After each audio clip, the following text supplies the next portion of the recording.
Noticentro 1, CMI. Buenas noches, comienzan las noticias en Noticentro 1, CMI. La siguiente es una breve síntesis de 3 de las más importantes noticias de hoy en Colombia. Migración es una tragedia infernal. Así lo dijo el fiscal general Francisco Barbosa ante la cumbre de fiscales y procuradores que en América Latina se reunieron. Ampliación de esta noticia en nuestra emisión de las 9 de la noche. El ministro de Salud, Fernando Ruiz, autoriza eventos masivos. Los permitirán ciudades que garanticen que los asistentes tengan por lo menos una dosis de vacuna anti-COVID. Ampliación de esta noticia en nuestra emisión nacional a las 9 de la noche. Fue regulada la autorización de armas traumáticas en el país. El ministro de Defensa, Diego Molano, hizo la revelación ante la cumbre de alcaldes y gobernadores que se realiza en Montería. Ampliación de esta noticia a las 9 de la noche en nuestra emisión nacional. Ahora les presentamos las más importantes noticias del mundo hoy.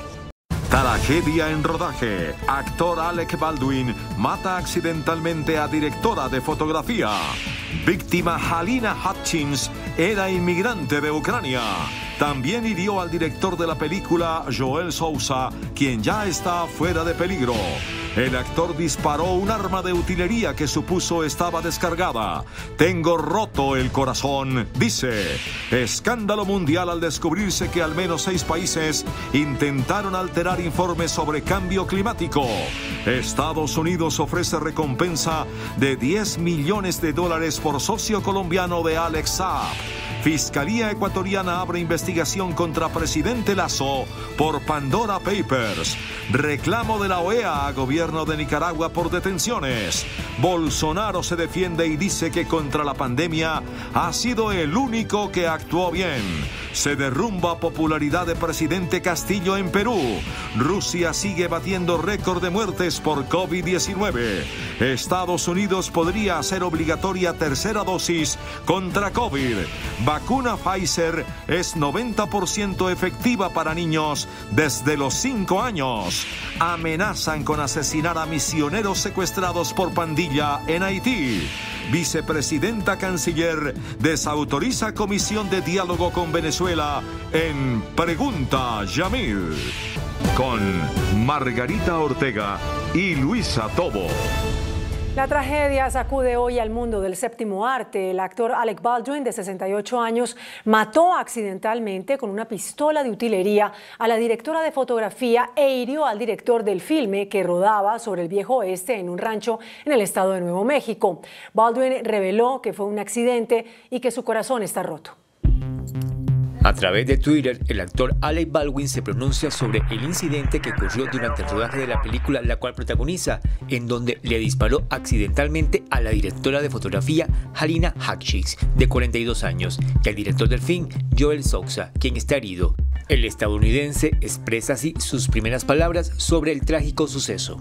No tengo palabras para transmitir mi conmoción y tristeza por el trágico accidente que se cobró la vida de Halina Hutchins, esposa, madre y colega, nuestra profundamente admirada. Estoy cooperando plenamente con la investigación policial para abordar cómo ocurrió esta tragedia.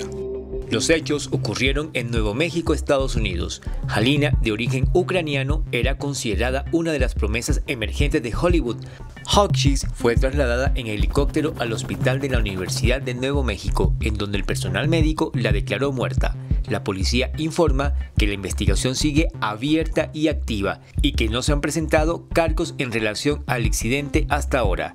El ganador del Oscar, de 63 años, se le ha visto llorar desconsolado por esta tragedia. Se desconoce aún porque el arma estaba cargada con balas reales en pleno rodaje. La Casa Blanca, a través de la secretaria de prensa, Jen Psaki, lamentó lo sucedido.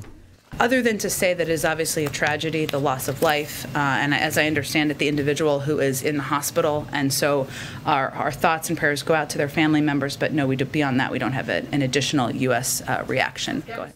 Por su parte, el departamento del sheriff del condado de Santa Fe emitió un comunicado tras el incidente en el que confirma que Souza, director de la película, estaba recibiendo tratamiento en el Hospital Cristo San Vicente. Se informa que el cineasta de 48 años se encuentra fuera de peligro. Y esta noche se revelaron las grabaciones de la llamada al servicio de emergencia 911 después del trágico accidente de Alec Baldwin con una pistola de utilería. had two people accidentally shot on a movie set by a prop gun. We need help immediately. Estas son las primeras palabras al 911 tras la tragedia ocurrida durante la grabación de la película Rust en el set conocido como el Rancho de Bonanza Creek. Tras el disparo accidental del actor Alec Baldwin, la supervisora del guión de la producción se comunicó a la línea de emergencia y con angustia pidió ayuda, afirmando que la culpa es del equipo de armería. Quien la atendió le preguntó cómo ocurrió y explicación sobre el por qué el arma de utilería de Alec estaba cargada con balas reales. Esto respondió. I cannot tell you that. Okay. We have 2 injuries from a movie gun. I'm a script supervisor. How many people were injured? 2 that I know of. I was sitting, we were rehearsing, and it went off, and I ran out. We all ran out. Colapsada por la situación, le pasó el teléfono a otro miembro del staff que terminó de contestar las preguntas de protocolo. Esta situación ha causado tal conmoción que la portavoz de la Casa Blanca, Jen Psaki, atendió a la prensa afirmando que orarán por la familia de las víctimas.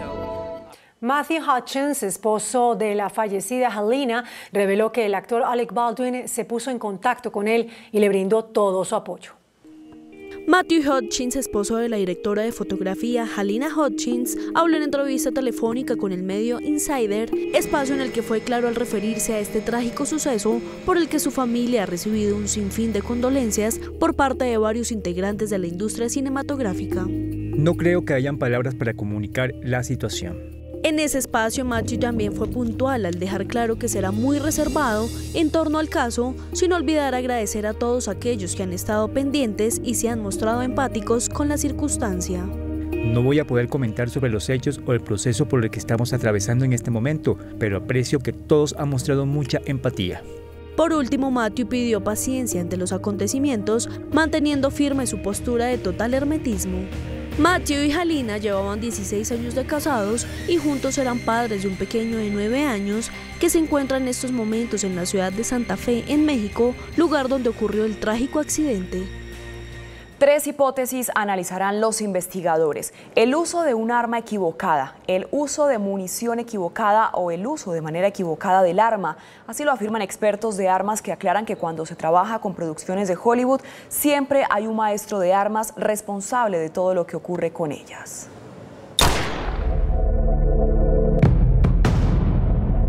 Las autoridades investigan qué tipo de proyectil disparó accidentalmente Alec Baldwin con una pistola de utilería, provocando la muerte de la directora de fotografía Halyna Hutchins.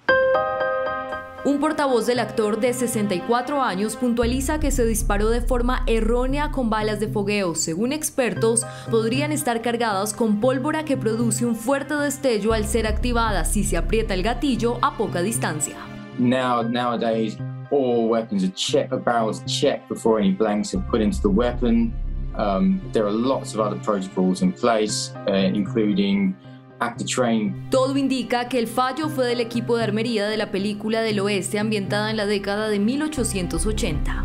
Blanks themselves are never loaded until the very last minute, when all crew are in position, so they know, the armourer knows exactly where every member of the crew is, so that no one's walking through any danger areas the armor is set up. Recordemos que esto mismo se vivió en el 84 con John Eric Hexum y en el 93 con Brandon Lee.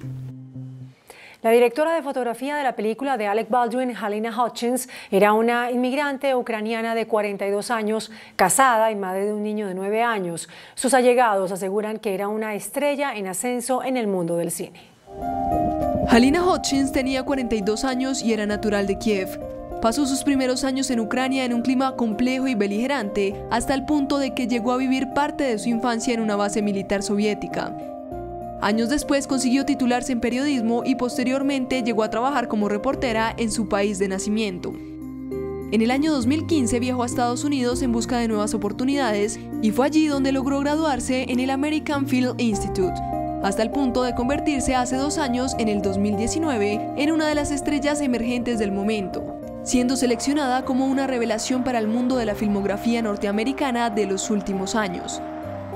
Hutchins, muerta accidentalmente por un impacto de bala en el estómago, deja atrás a un hijo y un esposo. Joel Souza, el director de la película, quien resultó herido con la misma arma que disparó el actor Alec Baldwin, fue dado de alta del hospital. Souza, de 48 años y padre de 2 niños, también es el escritor y productor ejecutivo de la película. Joel Souza, quien ya ha sido dado de alta luego del accidente en la grabación de la película Rouge, donde murió la directora de fotografía Halyna Hutchins, tiene una no muy conocida carrera en el mundo del arte.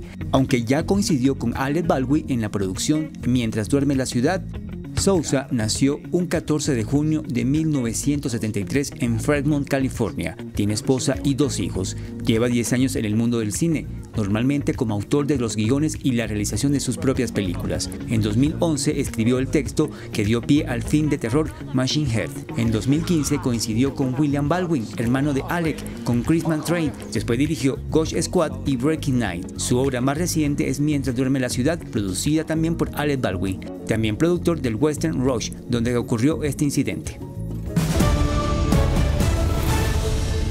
Un escándalo de talla mundial estalló luego de conocerse que al menos 6 países intentaron alterar un importante informe de la ONU sobre el cambio climático que va a ser presentado en la Cumbre Global contra el Calentamiento COP26, que tendrá lugar en Escocia la próxima semana.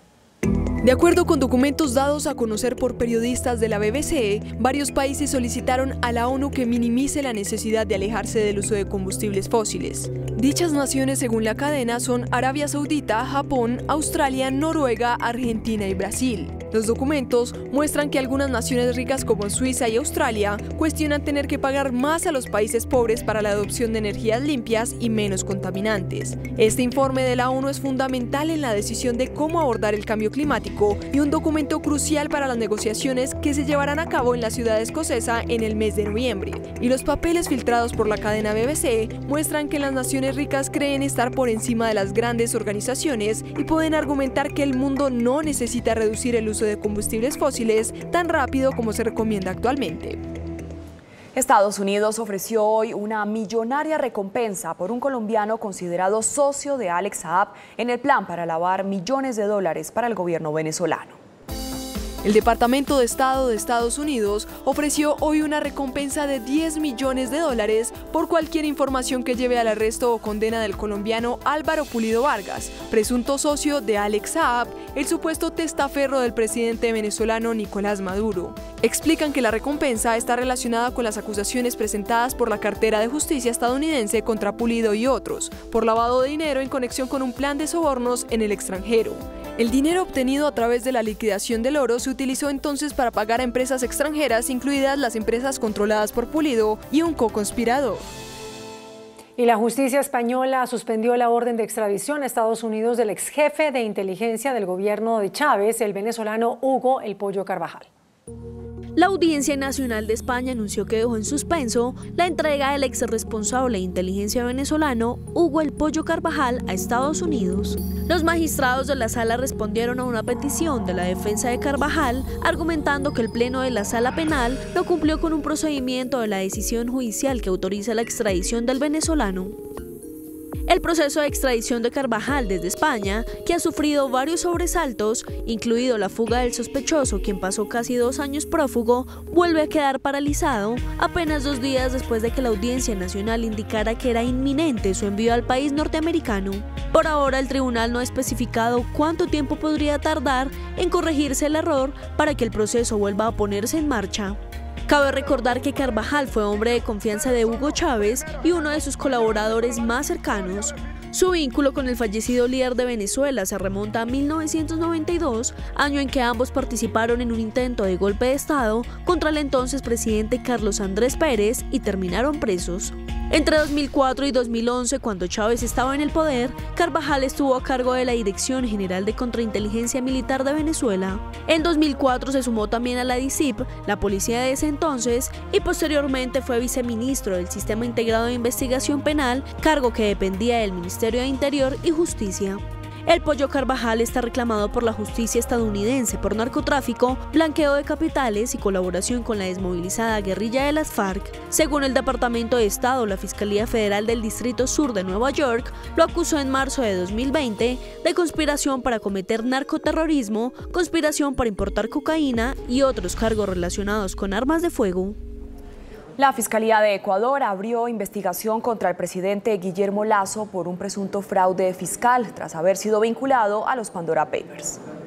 El presidente de Ecuador, Guillermo Lasso, responderá ante la investigación abierta por la Fiscalía por un presunto delito de defraudación tributaria, un caso revelado por el denominado Pandora Papers. Según un comunicado de la presidencia, el mandatario respeta el accionar de todas las instancias judiciales del Estado, por lo que responderá ante los órganos pertinentes para reiterar el cumplimiento de la ley. Ese proceso fue abierto por la Fiscalía el 18 de octubre, después de que el ex candidato y opositor, Yacu Pérez, presentó una denuncia por la aparición del nombre del presidente en la filtración internacional. Lasso se ha negado en 2 ocasiones a comparecer en el Parlamento para dar su versión y ha señalado que está dispuesto a recibir a los miembros de la comisión en la sede presidencial. La investigación periodística denominada Pandora Papers señala que Lasso controló 14 sociedades offshore, la mayoría con sede en Panamá. Ante eso, el mandatario dijo que sí tuvo inversiones legítimas en otros países, pero que salió de ellas antes de ser candidato y por eso no considera que haya violado la ley. La Organización de Estados Americanos, OEA, aprobó hoy una resolución en la que pide elecciones transparentes en Nicaragua y exige la liberación de todos los opositores encarcelados por el gobierno de Daniel Ortega. Con 26 países votando a favor y 0 votos en contra, la Organización de los Estados Americanos aprobó una resolución en la que exige la liberación inmediata de los candidatos presidenciales y presos políticos en Nicaragua y expresa alarma por el deterioro de la situación de los derechos políticos y derechos humanos en el país de Daniel Ortega. Esta decisión fue aplaudida por Estados Unidos, que prometió seguir luchando con países aliados contra las acciones antidemocráticas de ese gobierno. La resolución de la OEA señala que los intentos del Consejo Permanente de comprometer al gobierno de Nicaragua a la celebración de elecciones libres y justas han sido ignorados. Y la lista de detenidos aumenta, pero esta vez fueron los 2 máximos líderes del gremio empresarial de Nicaragua los arrestados. Con esto aumenta la lista a 40 los opositores detenidos a 2 semanas de las elecciones, en las que el presidente Ortega busca su 4º mandato consecutivo sin ningún rival de peso. Nicaragua aseguró que no hay un solo candidato detenido ni un solo inocente procesado y destacó que quienes se enfrentan a procesos legales son agentes extranjeros que intentan subvertir el orden constitucional. Tras haber sido acusado por crímenes contra la humanidad por su mala gestión durante la pandemia, el presidente de Brasil, Jair Bolsonaro, se defendió hoy diciendo que ha sido el único líder en el mundo que ha hecho lo correcto. El presidente de Brasil, Jair Bolsonaro, rechazó las acusaciones de la Comisión Parlamentaria del Senado, en donde se le acusa de 10 presuntos delitos por su manejo de la pandemia del COVID-19. El informe leído en el Senado el miércoles dijo que Bolsonaro cometió crímenes de lesa humanidad, entre otros cargos, por supuestamente no tener una respuesta rápida frente a la pandemia y contribuir a que el país tenga la segunda cifra más alta de muertes en el mundo. Tenha sido o único chefe de Estado do mundo que teve a coragem de botar a cara a tapa nessa questão. Eu, governador, eu, prefeito, eu, presidente, um governador, um prefeito, tem que decidir muitas vezes. E a decisão nem sempre agrada a todo mundo. Mas temos que decidir que lado estamos. Não vamos ficar do lado politicamente correto. Para mim é muito fácil, tá falando na Globo agora, dando entrevista para o William Bonner, falando um montão de coisa aí para agradar aí esses que têm uma posição fixa sobre a pandemia. El informe de la Comisión de Investigación Parlamentaria no es vinculante, sin embargo, si es aprobado el próximo martes por el Senado, se enviará a la Fiscalía para que investigue la posible responsabilidad penal del presidente y del resto de acusados. Luego de 3 meses en el poder, la popularidad del presidente de Perú, Pedro Castillo, se derrumba. La desaprobación del presidente Pedro Castillo se mantiene en retroceso por 2º mes consecutivo, pese a los cambios en el gabinete que lideraba Guido Bellido. Porque hoy todo ha cambiado. La popularidad del presidente de Perú va a la baja y, de acuerdo a la última encuesta de Datum, la desaprobación del mandatario se incrementó en 4 puntos porcentuales entre septiembre el 46% y octubre el 50%. En tanto, su aprobación pasó del 42 al 40% y Lima es la región donde presenta el mayor número de críticos de su gobierno con 63%. La encuesta sostiene que tanto Luis Barranzuela como Carlos Gallardo, ministros del Interior y Educación respectivamente, son las piedras en el zapato de Pedro Castillo. En el primer caso, el 62% señala que no le genera confianza en la lucha del gobierno contra el narcotráfico, el terrorismo, la corrupción y la delincuencia. Por el otro lado, el 73% de los encuestados se muestra en desacuerdo con Gallardo por su pertenencia a la Federación Nacional de Trabajadores en la Educación del Perú. Rusia volvió a marcar un nuevo récord de muertes diarias por COVID-19. El gobierno extendió a 4 meses la cuarentena obligatoria a los mayores de 65 años y advirtió que habrá nuevas restricciones. Las autoridades de Rusia notificaron este viernes nuevas cifras máximas de casos y muertes diarios a causa del coronavirus en medio de un drástico repunte durante las últimas semanas que ha llevado a las autoridades a reimponer algunas restricciones. El Centro Operativo Nacional para la Lucha contra el Coronavirus manifestó que durante las últimas 24 horas se han confirmado 37.141 contagios y 1.064 fallecidos. La capital del país, Moscú, figura un día más como la ciudad con más casos y decesos, con 8.166 y 79 respectivamente. Por detrás aparece San Petersburgo, que ha confirmado 3.233 contagios y 67 fallecimientos. El presidente de Rusia, Vladimir Putin, respondió al empeoramiento de la crisis sanitaria, decretando una semana no laboral entre el 30 de octubre al 7 de noviembre en todo el país. Las autoridades rusas esperan que esta medida ayude a frenar la propagación del coronavirus al vaciar tanto oficinas como el transporte público, donde la obligatoriedad de usar el tapabocas se ha ignorado ampliamente.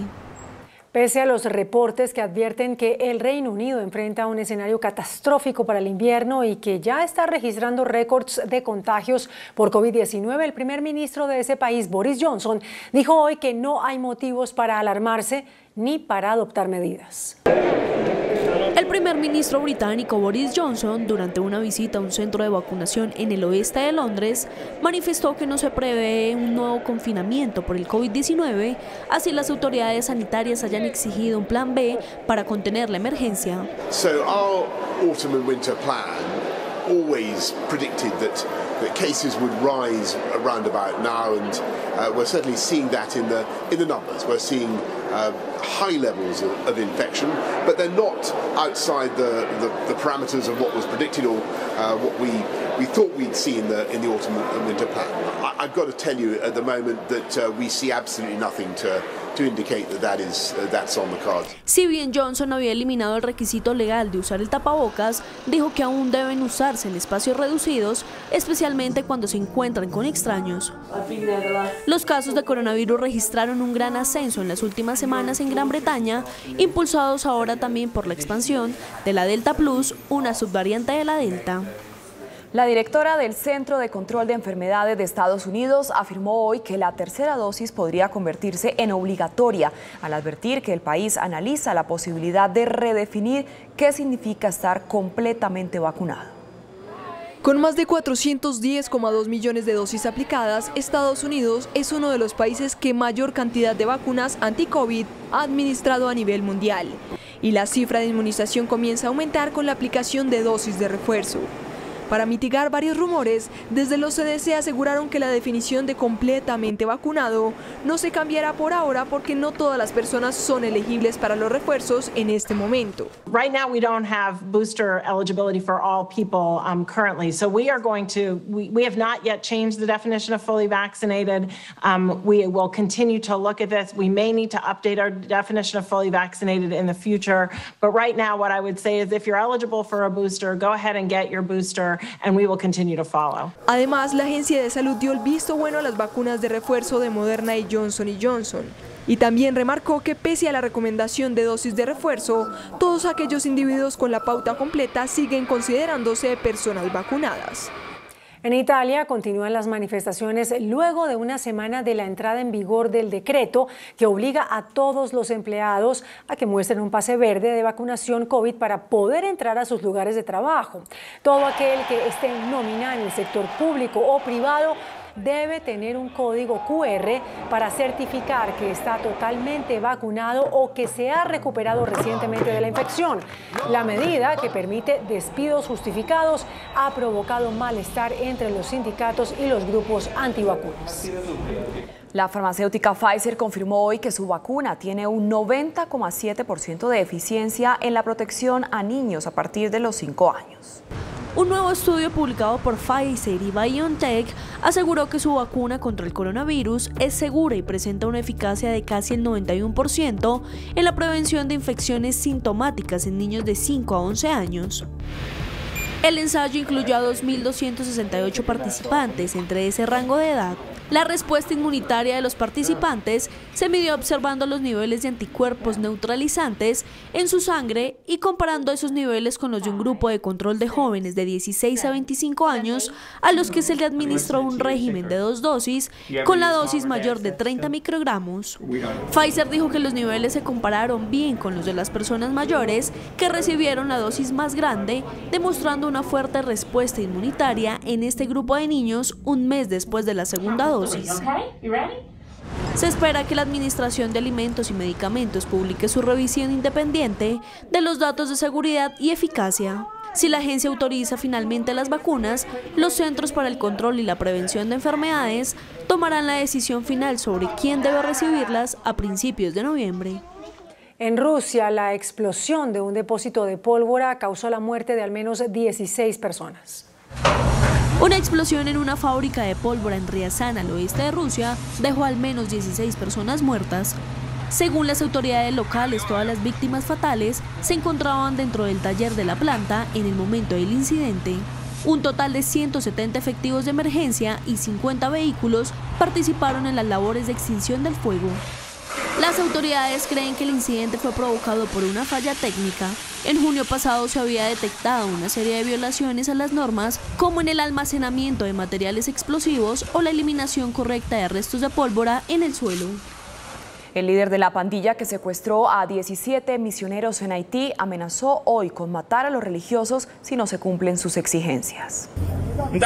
A través de un video publicado en YouTube, este hombre llamado Wilson Joseph, conocido en Haití bajo el alias de Lamu Sanjau, que se identificó como el líder de la banda 40 Mabuoso, amenazó con matar a un grupo de misioneros estadounidenses y canadienses a quienes tienen secuestrados si no reciben los 17 millones de dólares que pidieron por su liberación.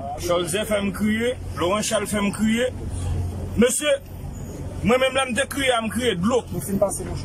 Là, m'te crié, m'me crié de l'eau, moi, m'a fait non crié sang. On l'a boulem. Depuis ça, m'beze en bas, je ne vois américain ça. Las imágenes fueron grabadas en un funeral de los miembros de la pandilla que, según él, murieron a manos de la policía. Desde la Casa Blanca reaccionaron y dijeron que harán lo posible para ayudar a sus connacionales. We have in the administration been relentlessly focused on this, including sending a team to Haiti from the State Department, working very closely with the FBI, which is the lead in these kinds of matters, and we will do everything that we can to help resolve the situation. El grupo de misioneros secuestrados, entre los que se encuentran varios niños, lleva cautivo desde el sábado. La Corte Suprema de Estados Unidos acordó que revisará el 1 de noviembre las impugnaciones a la ley antiaborto de Texas. Mientras llega ese día, el Supremo se negó a bloquear la norma. El gobierno del presidente Joe Biden y las clínicas de aborto habían pedido al máximo tribunal que revoque esa ley que prohíbe en el estado de Texas la interrupción del embarazo después de las 6 semanas de gestación. Y en Chile, el desierto de Atacama, uno de los lugares más áridos del mundo, sorprendió al llenarse de hermosas flores.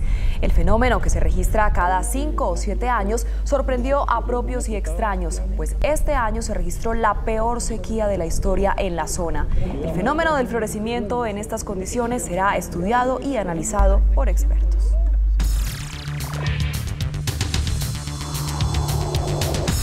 Muy buenas noches. Segunda parte de nuestra entrevista con la señora Marta Lucía Ramírez, vicepresidenta de la República y canciller de la Nación. Señora ministra, la pregunta de anoche quedó sin respuesta.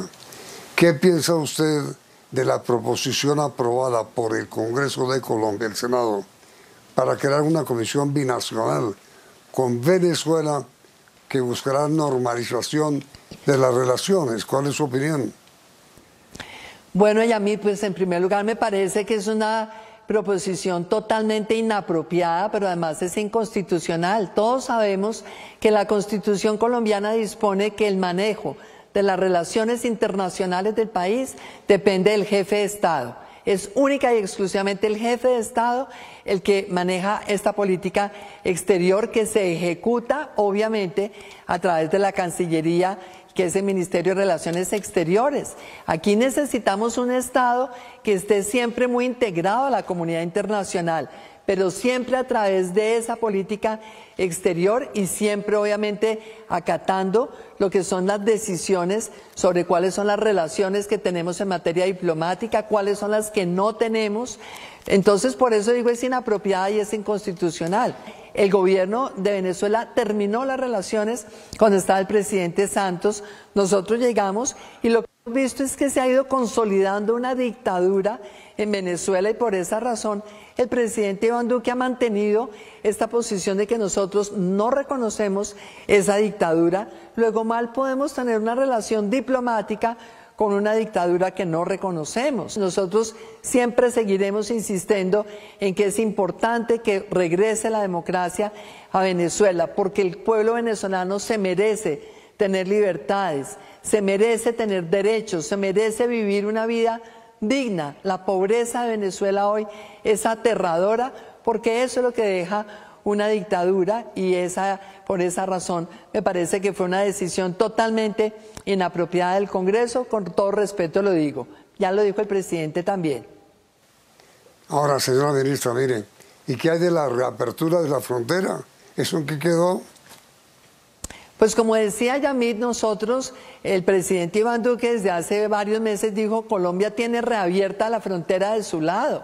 Y lo hizo, entre otras cosas, Yamid, por muchas razones. La primera, porque es que hay un comercio en norte de Santander y todo que se ha nutrido siempre de este intercambio de las poblaciones de frontera, pero también por una razón de mucho peso, que es una razón humanitaria. Muchos de los venezolanos que vienen a Colombia se pasan por unas trochas que son absolutamente inhumanas, en condiciones muy difíciles, asumiendo toda clase de riesgos personales e inclusive de seguridad. Sabemos que en la frontera ha habido gente que se aprovecha de ellos. La Guardia Nacional de Venezuela les quitan sus cosas. Ha habido casos de mujeres a las que han abusado. Entonces el presidente dijo, hay que abrir la frontera y Colombia la abrió hace muchos meses. Venezuela persistió en tenerla cerrada con sus contenedores atravesados. Recientemente dijeron que iban a retirar los contenedores para Colombia, todo lo que signifique tener abierta la frontera, siempre obviamente con los controles adecuados en materia sanitaria, en materia de seguridad, pues eso nosotros siempre lo vemos bien, pero insisto, una cosa es la frontera y el intercambio entre las poblaciones y otra cosa es que nuestro gobierno ha dicho todo el tiempo, en Venezuela se instaló una dictadura, no tenemos una relación diplomática con una dictadura a la que no reconocemos, no podemos tener una relación diplomática, pero por supuesto los esfuerzos que se han hecho a nivel local, pues obviamente en la medida de lo posible los hemos entendido y los hemos reconocido porque son los ciudadanos pujando para que se puedan restablecer esas relaciones entre ellos. Pero entonces, señora ministra, ese anuncio de la reapertura de la frontera con Venezuela quedó en nada. Yo no creo que nada, Yamil, realmente, como insisto, la frontera del lado colombiano está abierto. Nosotros vemos que cada día hay más gente de Venezuela que viene, que están haciendo sus compras, que regresan. Dios quiera, Yamil, que tengamos democracia en Venezuela pronto, pero mientras tanto, ojalá que se pueda tener una frontera que fluya, pero con controles de seguridad, con controles sanitarios y en donde pues nadie entienda que eso significa que hay un reconocimiento del gobierno de Colombia a una dictadura que obviamente nadie reconoce hoy en todo el mundo democrático y en todo el mundo desarrollado. Ahora, señora ministra, durante la visita del secretario Blinken al país, él habló del apoyo a la creación de las curules para la paz. ¿Cuál es su opinión sobre el pronunciamiento del señor Blinken? Pues Yamid, esto hace parte de lo que Estados Unidos, Europa, muchos países han hecho al apoyar la implementación del acuerdo con las FARC. Es lo que el propio presidente de la República viene haciendo. Yo le digo una cosa, Yamid, a mí me alegra mucho, por ejemplo, la semana pasada que tuvimos el Consejo de Seguridad en Naciones Unidas, mostrar cómo contra tantas apuestas, contra tantas críticas, hemos demostrado que este es un gobierno que ha venido implementando lo que estamos obligados a implementar, porque el acuerdo está en la Constitución colombiana. Y esa ley que ya expidió el Congreso, que también ha trabajado con mucha seriedad en este tema, es la que ya el presidente sancionó hace unos pocos días, y ese mensaje del secretario Blinken hace parte de toda esa reafirmación en apoyar a Colombia en todos los pasos que podamos dar hacia la paz en nuestro país. A mí, por ejemplo, un tema que me duele profundamente, Yamid, el de los delitos sexuales durante el conflicto, como mujer, como esposa, como madre, como vicepresidenta que ha tenido por encargo el presidente el tema de equidad de género. Me parece que el país no puede mantener en silencio esa voz de tantas mujeres víctimas que fueron víctimas de delitos sexuales durante el conflicto, como tantos niños que fueron reclutados. Ellos tienen que estar en esas curules, y eso es lo que el secretario Blinken realmente reconoció como un avance importante de nuestro país en ese sentido. Finalmente, señora ministra, vicepresidenta, este programa fue grabado, el que está emitiéndose en este momento. Usted viaja ahora a Europa para visitar Italia y Alemania. ¿Cuál es el objetivo de su visita? Yamid, realmente acá hay un gran objetivo en todos estos viajes. En primer lugar, lo que el presidente me pidió. Aquí tenemos que mostrar la verdad verdadera de Colombia. Y la verdad verdadera de Colombia es todo lo positivo que es este país. Un país con una gran riqueza y una gran diversidad en recursos naturales, la diversidad étnica, la diversidad cultural. Ese es uno de los activos valiosísimos de Colombia.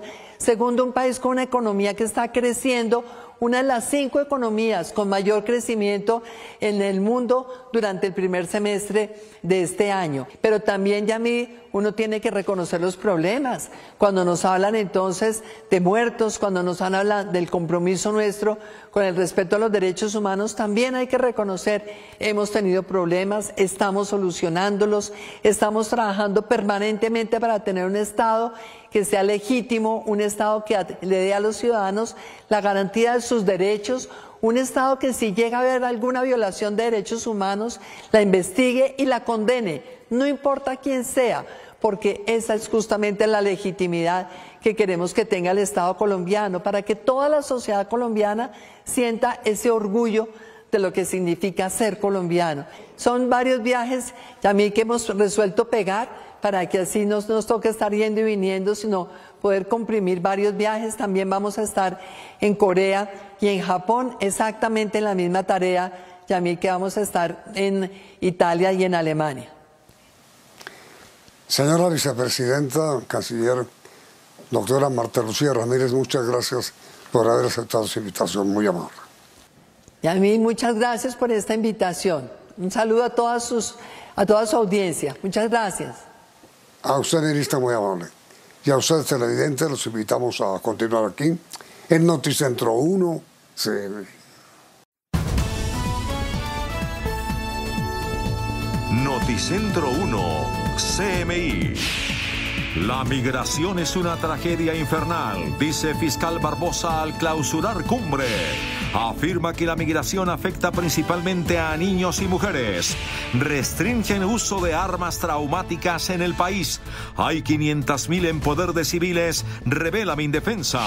Alcaldesa de Bogotá respalda al DANE y hace propuestas sobre seguridad.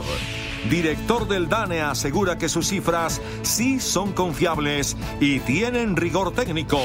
Naciones Unidas urge implementación del acuerdo de paz. Abatido alias El Viejo, jefe del ELN en el Chocó, llevaba 25 años en la guerrilla. Intentan robo de bebé en Vera en el Parque Nacional. Dramático relato de su madre al rescatarlo. Corte Suprema abre investigación a representante del partido de la U. Constructores de Hidroituango dicen que no se van. Presidente Duque afirma que si el BID se va de Hidroituango, el proyecto estaría en riesgo. Ministerio flexibiliza restricciones para eventos masivos. Sigue en crecimiento inseguridad en Bogotá. Asaltan hasta a una monja. Ministro de Hacienda aclara que no se confiscarán cuentas bancarias y de ahorros inactivas. Habla actor Alec Baldwin sobre su tragedia al matar accidentalmente a compañera de trabajo. Con Margarita Ortega y Luisa Tobo. Bienvenidos a nuestra segunda hora de noticias en Noticentro 1 CMI. Desde Cartagena, el fiscal general de la Nación señaló que la migración ilegal en Latinoamérica es una tragedia infernal y anunció medidas conjuntas con sus colegas de la región para atacar delitos como el tráfico de personas y el tráfico de drogas. Karen Borges, desde La Heroica, buenas noches. Detalles de los planteamientos del fiscal. Margarita, buenas noches. La saludo desde la ciudad de Cartagena, donde hoy finalizó la cumbre de fiscales y procuradores generales. La conclusión más importante la dio el fiscal general de Colombia, Francisco Barbosa. Señaló que la migración en América Latina es una tragedia infernal, que la sufren principalmente los niños y las mujeres. El fiscal general de la Nación, Francisco Barbosa, manifestó su preocupación por lo que denominó la tragedia infernal de las migraciones en América Latina. Particularmente hay una migración que sale de Chile, ¿cierto? Está llegando al Perú, pasa hacia Ecuador, llega a Colombia, sur y entra a Centroamérica. Toda va hacia los Estados Unidos. Hay una migración que también está saliendo de Brasil, en donde hay algunos haitianos que estuvieron durante un tiempo allá, está pasando por Santa Cruz, por La Paz, y entra hacia el Perú y se dirige hacia Colombia. Estamos viendo diferentes mapas de movimiento en el territorio latinoamericano. El fiscal señaló que los principales afectados son menores de edad y mujeres. No solamente los menores, sino las mujeres que están siendo abusadas sexualmente. Pasamos, si no estoy mal, casi de 8.000 personas que entraron en el 2020 a Panamá. Es decir, para entrar a Panamá esas 8.000 personas venían de Colombia. Y en el transcurso solamente de este año ya han entrado más de 100.000 personas a Panamá. Se acordaron acciones conjuntas contra crímenes como el tráfico de personas, extorsión y tráfico de drogas que se dan en estos contextos. América Latina está preocupada, América Latina quiere enfrentar, por lo menos desde el punto de vista de lo judicial, que son las operaciones, que es la ruptura de estructura criminal, que es más allá de cualquier acuerdo. Lo que nosotros estamos aquí es buscando desincentivar la criminalidad, quitándole sus bienes y fortaleciendo, por lo menos enviando un mensaje de que debe disminuir esta tragedia, que es una tragedia infernal. El fiscal general Francisco Barbosa también anunció la captura de 10 integrantes de una red dedicada al tráfico de personas. Principalmente las víctimas eran mujeres colombianas y venezolanas. Desde Cartagena, el fiscal general de la Nación, Francisco Barbosa, anunció la captura de 10 miembros de una red dedicada al tráfico de personas. Según detalló Barbosa, las personas fueron capturadas tras 7 diligencias de allanamiento y registro realizadas en Bogotá con apoyo de la Dijín. Las mujeres víctimas eran venezolanas y colombianas y eran llevadas bajo engaños a Ecuador y Perú. Con supuestas ofertas de trabajo en actividades como modelaje y protocolo, pudimos capturar por orden judicial a 9 de los presuntos articuladores de esta actividad criminal y expedir una circular azul de Interpol. El fiscal Barbosa informó que los detenidos serán procesados por concierto para delinquir y trata de personas. Las mujeres eran reclutadas en Bogotá, Ipiales y Calarcá. Desde Cartagena de Indias informó Karen Borges para Noticentro 1 CMI. Luisa. Karen, muchas gracias. Y el ministro de Defensa, Diego Molano, anunció la regulación de las armas traumáticas en el país. En lo que va del año se han decomisado 6.569, 1.091 más que el año pasado. Durante la instalación del encuentro de seguridad que se desarrolla en Montería con la presencia de alcaldes y gobernadores, el ministro de la Defensa, Diego Molano, reveló que ya se firmó el decreto que regula las armas traumáticas. A partir de la firma de este decreto inicia una regulación y control de las armas traumáticas. Más de 500.000 armas traumáticas hay en Colombia.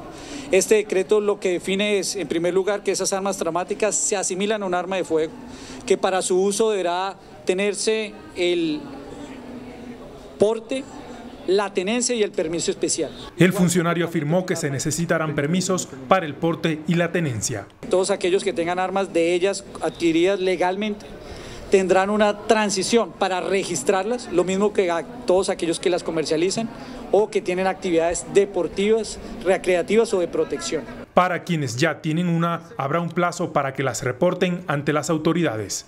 Un periodo de transición de 18 meses para que regularicen esas armas traumáticas ante la autoridad del Ministerio de Defensa correspondiente para legalizar las armas traumáticas. Según el funcionario, con estas medidas se busca disminuir los hechos violentos que tienen azotadas las ciudades del país. En las calles de nuestras ciudades aparecieron las armas traumáticas, unas armas iguales a las armas de fuego normales, que comenzaron a ser modificadas y utilizadas para crimen, utilizadas para robos, pero sobre todo para atentar contra la integridad de nuestra fuerza pública y de otros ciudadanos porque eran modificadas.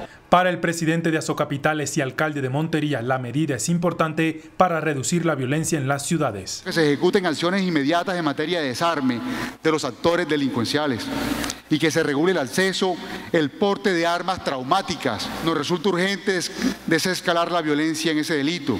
Las declaraciones fueron hechas en la cumbre de seguridad que se lleva a cabo en Montería, en la que participan alcaldes y gobernadores, que se extenderá hasta mañana. La alcaldesa de Bogotá, Claudia López, pidió la aprobación del censo realizado por el DANE y lanzó nuevas propuestas para enfrentar la inseguridad. Durante la cumbre de seguridad en Montería, la alcaldesa Claudia López se refirió al censo poblacional. Yo le ruego al Gobierno Nacional y al Congreso de la República, le rogamos todos los alcaldes y gobernadores de Colombia que no sigan evadiendo asumir y aprobar la inclusión legal del último censo. No podemos seguir diciendo que en Bogotá hay 7 millones de personas cuando hay 8. La mandataria puso sobre la mesa la necesidad de actualizar el sistema general de participaciones para garantizar la atención de colombianos inmigrantes. No puede estar la plata en el Gobierno Nacional y la gente con necesidades en los territorios. Y con un fuerte reclamo, pidió al Gobierno Nacional financiar el 80% de las nuevas cárceles, de manera que los municipios aporten el 20%. El Gobierno Nacional no puede seguirse aprovechando de trasladarnos con decretos responsabilidades sin plata. Eso es inconstitucional, no solamente es abusivo. Finalmente, insistió en la reforma a la justicia para reducir la impunidad y castigar el hurto violento. Cualquier atraco con arma tiene que tener cárcel automática. López se abstuvo de referirse al decreto que regula las armas de fogueo. Dice que lo hará cuando esté firmado. El director del DANE, Juan Daniel Oviedo, defendió la confiabilidad de la información demográfica de la entidad. El director del DANE le salió hoy al paso al registrador nacional, quien cuestionó la confiabilidad de los datos de población del DANE. Dijo que esta es una entidad técnica con amplia experiencia. Una entidad técnica que ha hecho esta tarea durante 68 años seguidos. Un equipo humano, profesional, competente, no solo en lo estadístico ni demográfico, sino en lo económico, en lo técnico, en lo científico, en donde hemos utilizado Big Data, hemos usado imágenes satelitales. Mientras la registraduría estima que en Colombia hay 55 millones de habitantes, para el DANE la cifra apenas supera los 48 millones. Certificamos 48.258.494 residentes habituales en el territorio nacional. A través de un oficio, el director del DANE le pedirá al registrador la instalación de una mesa técnica para aclarar dudas. La representante en Colombia de la Oficina de Derechos Humanos de la ONU, Juliette de Rivero, pidió acelerar la implementación del acuerdo de paz. Después de un recorrido por el Chocó y el Catatumbo, la representante de la ONU alertó sobre la situación humanitaria que están viviendo los habitantes de esas y otras regiones afectadas por la violencia. La violencia la estamos viendo en los territorios, no solamente en las masacres, pero en los desplazamientos, en los confinamientos, las amenazas a los líderes comunitarios. esta violencia y los grupos armados están afectando la vida de las comunidades. Asegura que reforzar la implementación del acuerdo de paz servirá para enfrentar esa violencia. Uno de los pilares del acuerdo es el desmantelamiento de estos grupos. Hay que darle prioridad al desmantelamiento de estos grupos. Creemos que hay que reforzar la implementación del acuerdo de paz. Ahora que nos acercamos al 5º aniversario, vemos la violencia en los territorios y las desigualdades que aún afectan a Colombia. Este año la ONU ha registrado el asesinato de 58 defensores de derechos humanos en Colombia. El director del Instituto de Estudios para el Desarrollo y la Paz, Camilo González, alertó sobre el aumento de los asesinatos de desmovilizados. Desde la firma del acuerdo de paz han sido asesinados 290 exmilitantes de las FARC. Jorge Eliezer Garzón fue asesinado en Caquetá, Manuel Mena Viveros en Chocó, María Muñoz Villa fue asesinada en Cauca y Ruber Herney Dorado fue asesinado también en este departamento. Los 4 son firmantes del acuerdo de paz y murieron en este mes. Ya van 290 exguerrilleros asesinados desde la firma del acuerdo de paz. Las cifras son del Instituto de Estudios para el Desarrollo y la Paz, INDEPAZ. En una escalada de muertes sin precedentes. Desde INDEPAZ hicieron un llamado al Consejo de Seguridad de las Naciones Unidas y a la Comisión Interamericana de Derechos Humanos. Desde organismos de derechos humanos se está pidiendo una nueva misión de la Comisión Interamericana de Derechos Humanos que vigile la situación, que haga recomendaciones al gobierno, que busque que se acabe la estigmatización. Con una caravana de motocicletas se rechazó la violencia contra miembros de la fuerza pública. Este año han perdido la vida 125 uniformados.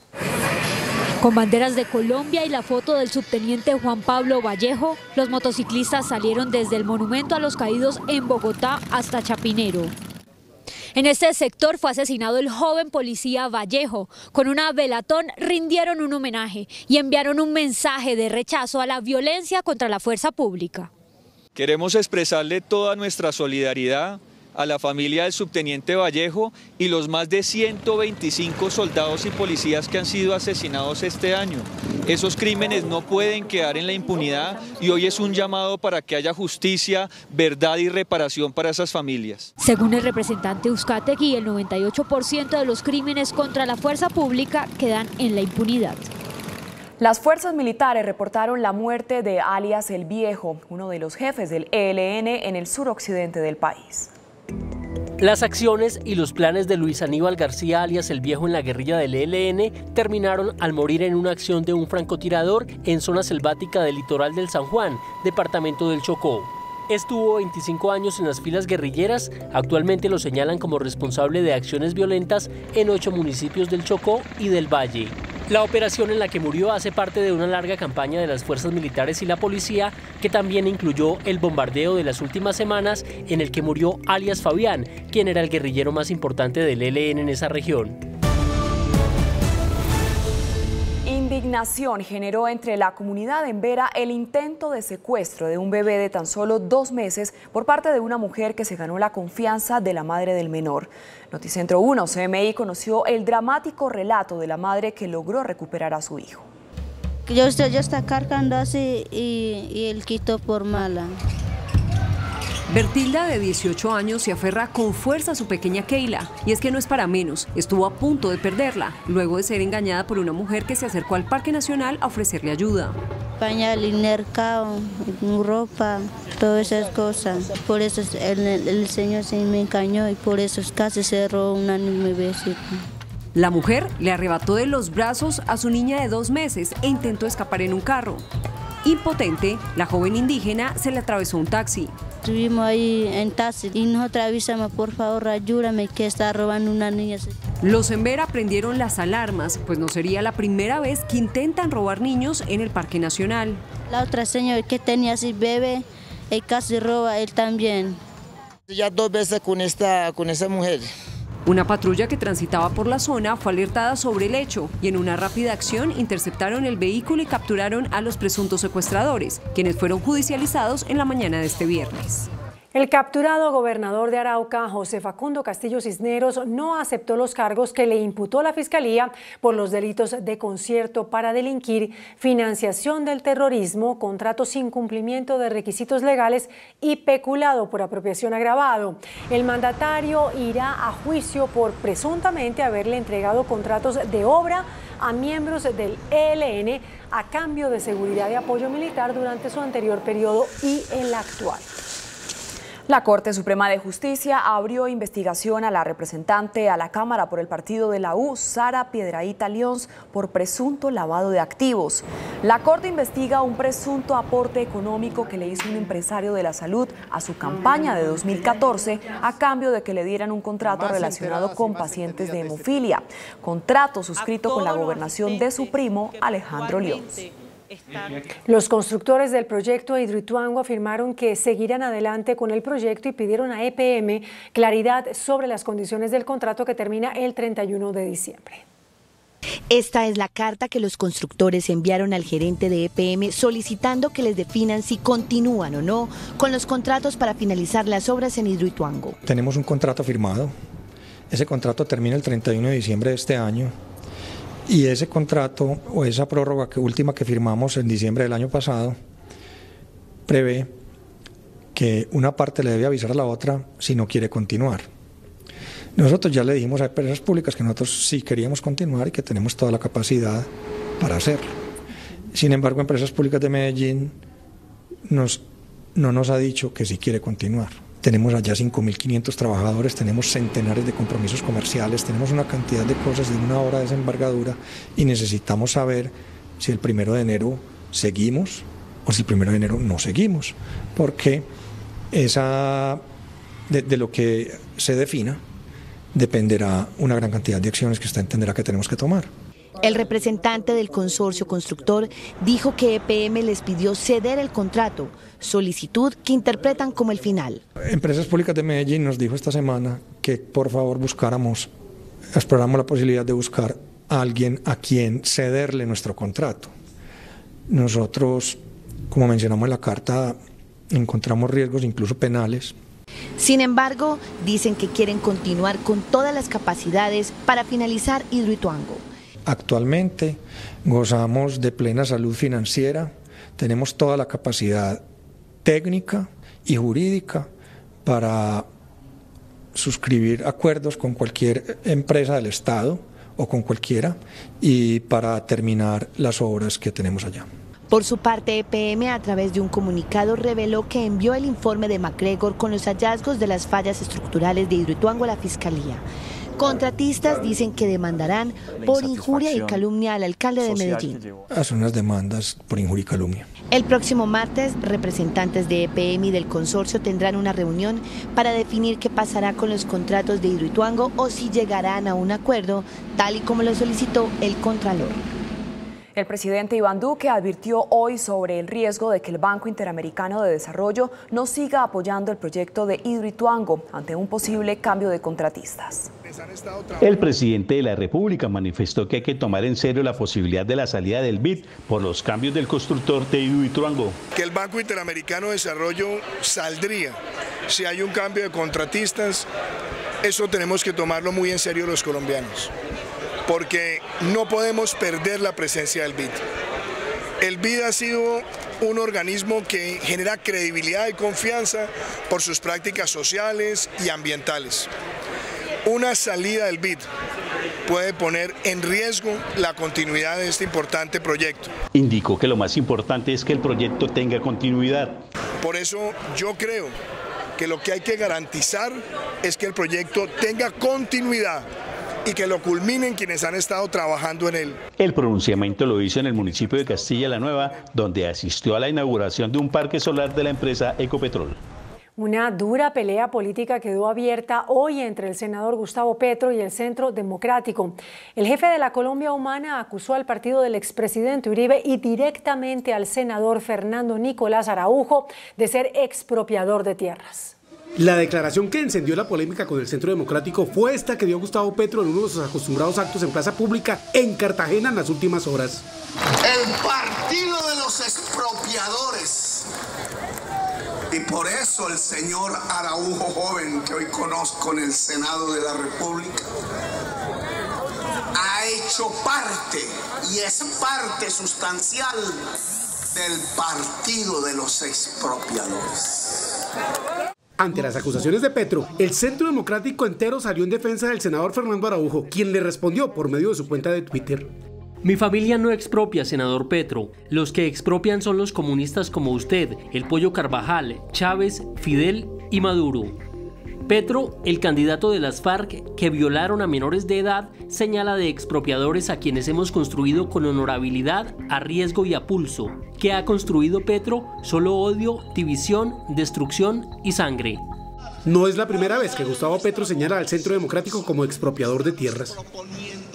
Colombia y Estados Unidos anunciaron que profundizarán su alianza estratégica en asuntos como la seguridad, la lucha contra las redes criminales y la colaboración mutua en el desarrollo económico de sus pueblos, según declaración que dieron a conocer en Bogotá los gobiernos de ambos países.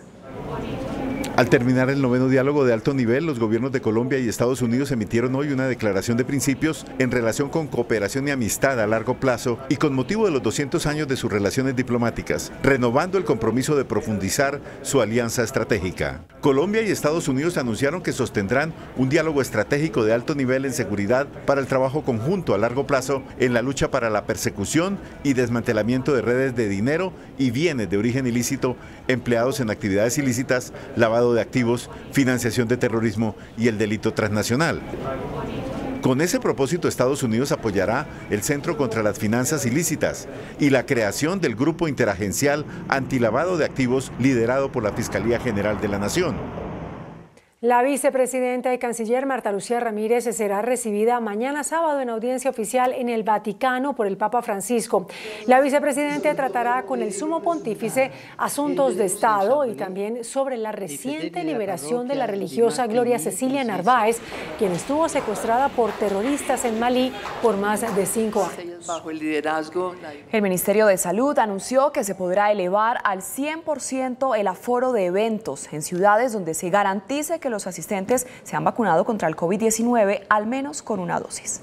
Al presidir el puesto de mando unificado desde Cali, el ministro de Salud, Fernando Ruiz, anunció que se comenzará a autorizar aforos hasta del 100% en eventos culturales, recreativos y deportivos, pero siempre y cuando las ciudades garanticen la vacunación de los asistentes con al menos una dosis.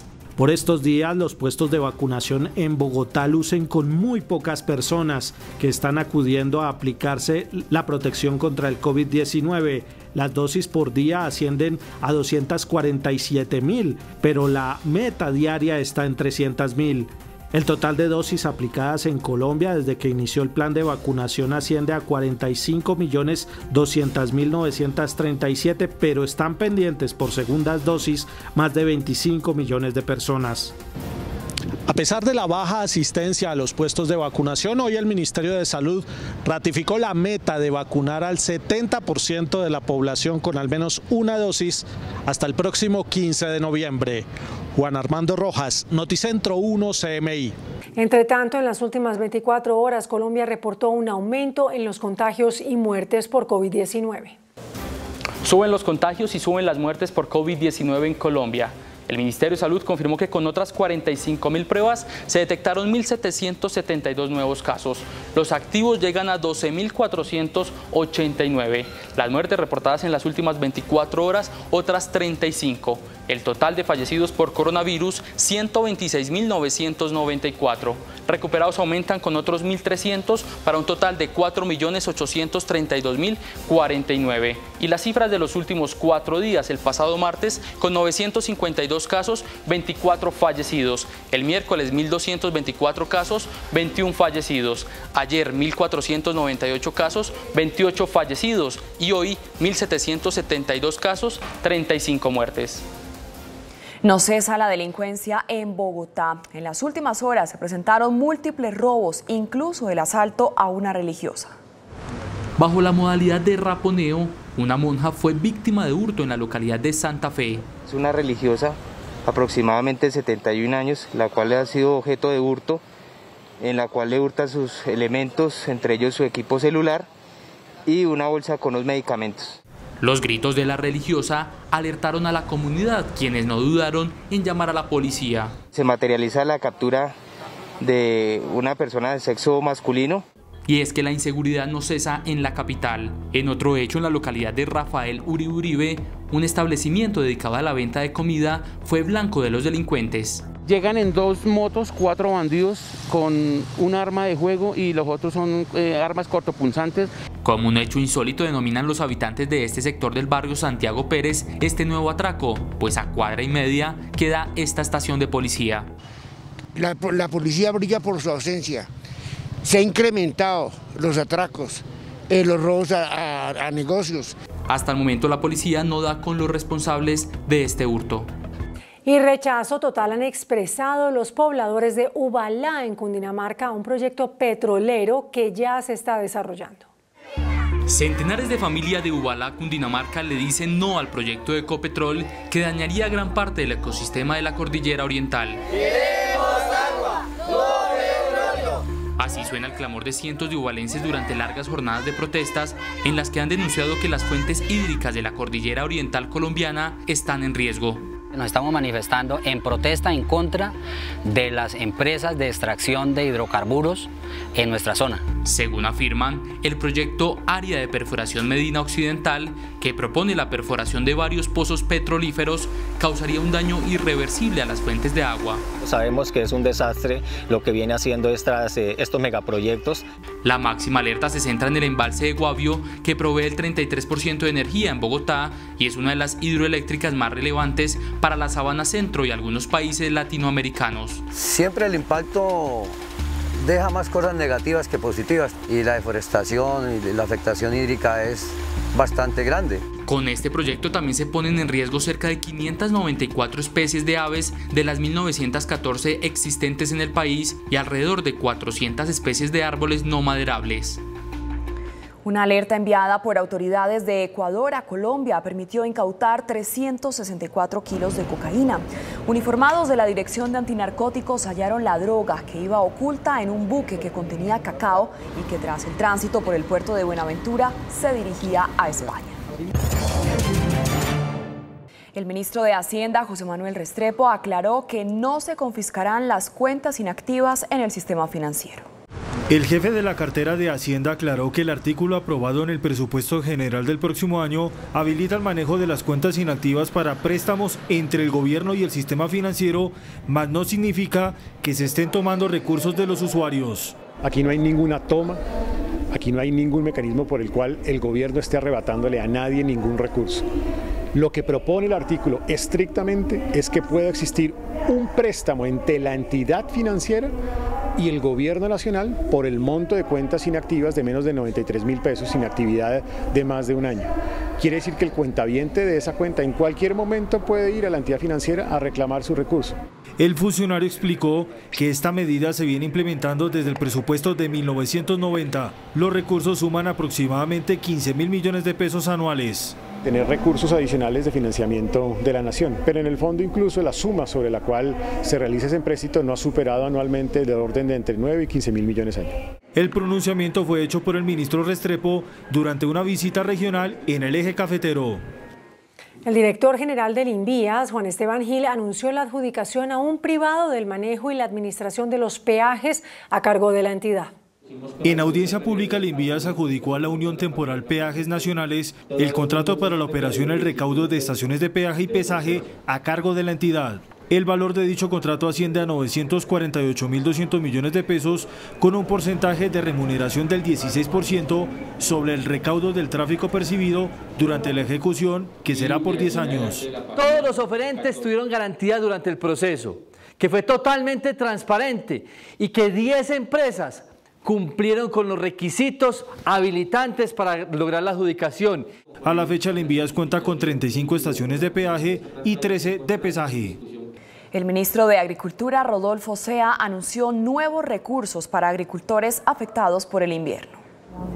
Con el fin de enfrentar la ola invernal que azota varias regiones del país, el gobierno habilitó nuevos recursos por un monto de 12.000 millones de pesos en favor de los productores para lo que resta del año. Para 2022 se contará con un programa de seguro agropecuario por 110.000 millones de pesos.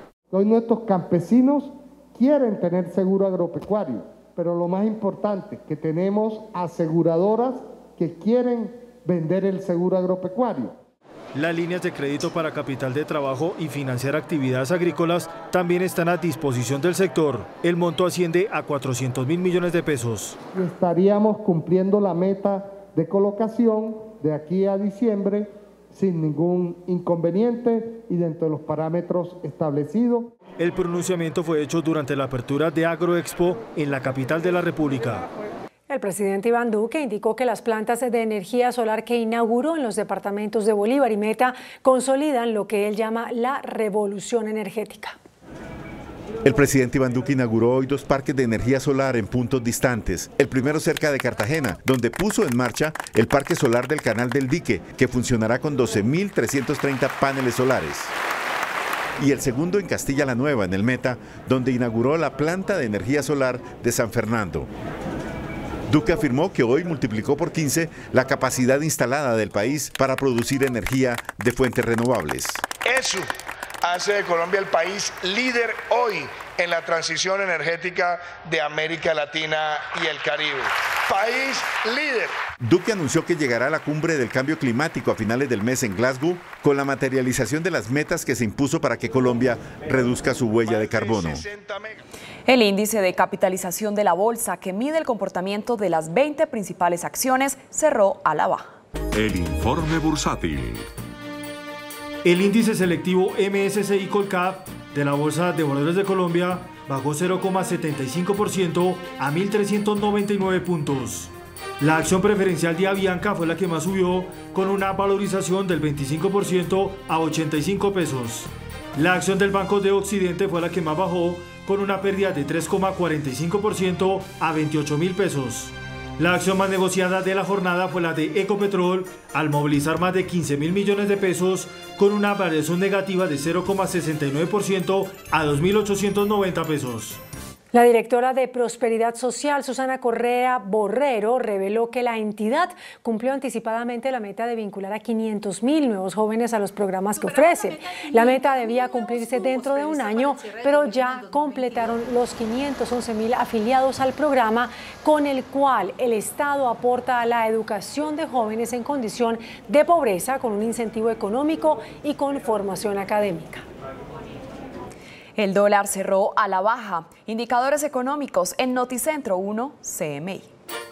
La tasa representativa del mercado que regirá hasta el próximo lunes será de 3.780 pesos con 38 centavos. Los profesionales del cambio compran la divisa en promedio entre 1.750 pesos y la venden entre 1.790 pesos. Un euro cuesta 4.386 pesos con 50 centavos. La libra de café en Nueva York se cotizó a $1.99. El azúcar se transó en 19,4 centavos de dólar la libra. El barril de petróleo WTI se cotizó en $83,98 centavos. La referencia Brent para Colombia se cotizó en $85,72 centavos. Una acción de Ecopetrol cuesta 2.890 pesos.